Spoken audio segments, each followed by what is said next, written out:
I want to talk about some of the really important things that you should be vacuuming, but probably are not. I have a whole list of things. We've got about 10, and I'm sure I'll think of more one day, so stay tuned to our channel. House cleaning is a huge job. Dusting sucks, we know this. But it is really, really important to make sure that you're able to get all the dust out of the house, especially right now before we're getting ready for winter and we have to button everything up and we're going to be stuck in the house with it. So there are a lot of different places that people forget to vacuum. And it may be because they can't. They may not have a vacuum that's equipped to have that much variability in its performance, so you may be stuck in that respect. So we're going to talk about the types of features that you need to be able to dust, all the things that you should be dusting. I want to show you something really important. What you see here, variable suction. See how you go from 300 watts up to 1200 watts? If your vacuum does not have that, we may have a problem. On full suction, you can do, you know, all of your bare floors, most of your carpets and stuff, and that's fantastic. But when you get to do other surfaces, like I'll talk about, soap plants, drapes, you're going to have an issue. Too much suction is going to pull up on that surface, choke out the machine, starve the ability of the airflow to move the dust into the dirt containment, and or wreck whatever you're trying to vacuum. So we don't want to do that. We're on.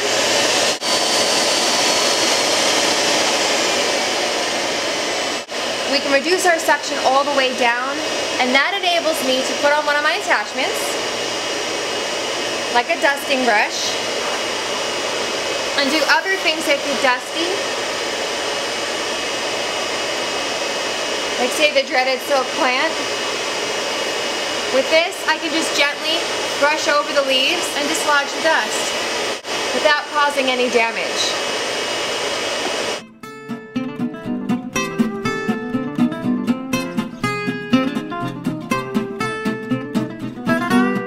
Did you know that you should also be vacuuming your soft surfaces in your house, like your couches, your mattresses, all that stuff?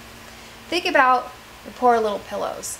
Not only are you like sloughing like dead skin all over it, even if it sits undisturbed, the atmospheric dust is settling in on this fabric, and if you look carefully, you'll see a haze of dust, especially on that top surface. If you have pets, you'll notice, if you look very closely, there is cat hair all over it.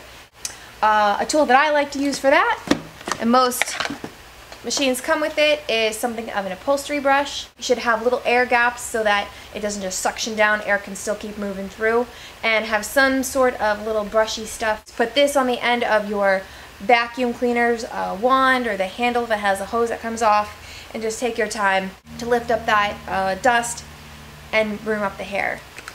Some surfaces need a little extra help getting the pet hair off. This is a turbo tool, and this has a little brush roller in it with bristles that spin really fast, so then it whisks up, pet hair and fur up off of upholstery, carpeted stairs, the upholstery in your car, stuff like that, with absolute ease. So you physically would put it on the end of your hose and buzz that hair away. Works great in your mattress too. The number 2 thing that you should be vacuuming, but probably aren't, is your bare floors. Now, I know a lot of you folks are equipped with one of these, a Swiffer.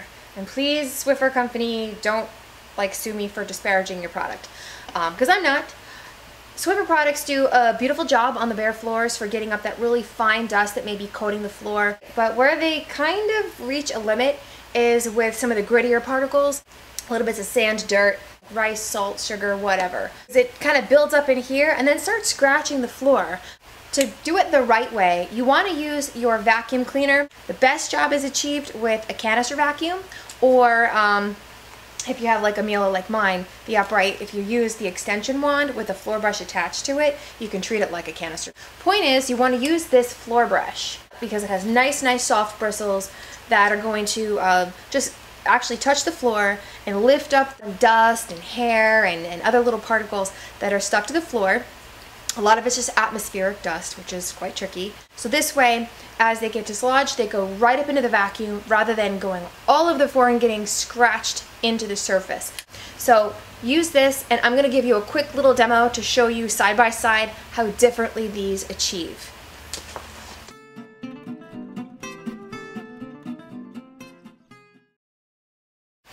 Number 4 on the list is keyboards and electronics. Think about your poor little remote control, the crumb-infested keyboard on your laptop or on your desktop computer. Those things get so full of just atmospheric dust, your own hand junk, and crumbs from food and whatever. If you take these and take the dusting brush from your vacuum cleaner, put the suction all the way down on low, the bristles on these will help dislodge some of the dust and the junk that gets built up in there, and the vacuum suction will just take that away. If you do that, as opposed to smashing it and trying to disassemble it to its own demise, you'll preserve the life of your electronics and keep them running free. Also remember to take this to the exhaust port of your computer CPU, the speakers, your television, all that stuff, and keep those things clean and running nice and cool. Your vents, your refrigerator, all of those, exhaust ports, intakes, and really important to keep those clean and free of debris and lint. One of the things you should be vacuuming is the dryer vents. Hello, all that stuff that gets built up in there between the couch cushions, any other place that's hard to get, you should be vacuuming that. Dusting brush. It twists and turns so you can get in awkward places. This one's just a lot bigger. Really soft bristles, so this will get the entire width of a shelf, the ceiling fan blade.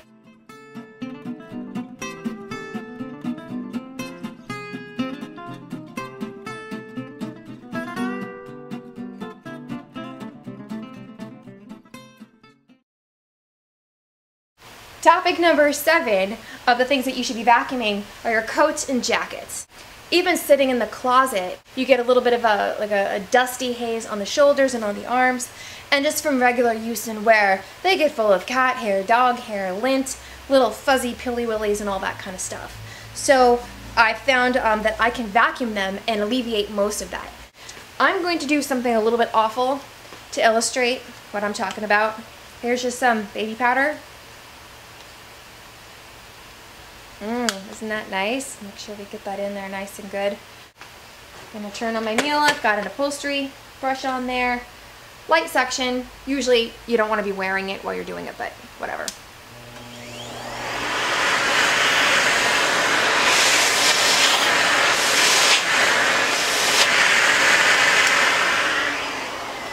Not bad, huh?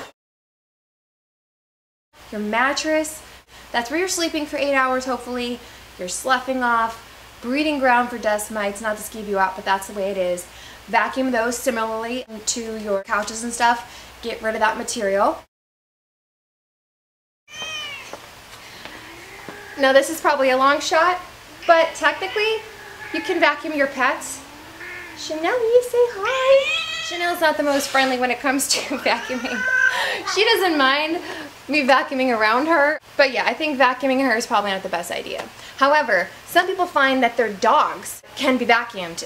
They do make special attachments for that, so that's a great way to get the dirt, the dander, and just the overload of hair out of your pet. If you use something that's really, really quiet, like a Miele, I recommend just super light suction so you're not like suctioning their skin and giving them like dog hickeys. And if nothing else, just keep the vacuum handy so when you're finished brushing them the regular way, you can clean up the mess before it migrates.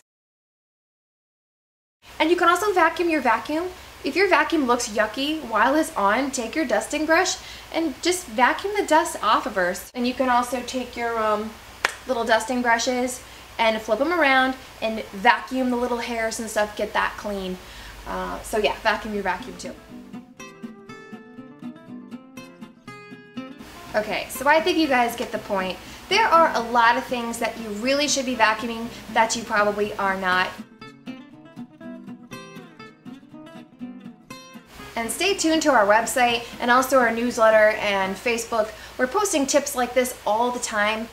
Utilize our knowledge. It's what we do for a living. Take advantage of it. Visit queenvacuum.com. It's kind of the hub of everything. And if you're local to New Jersey, come visit us all in our Red Bank store at 156 Monmouth Street, Red Bank, down by the train station. Other than that, stay tuned till next time. Thanks. Are you like all over it and sloughing? I don't think you ever thought of this one. Snazzy.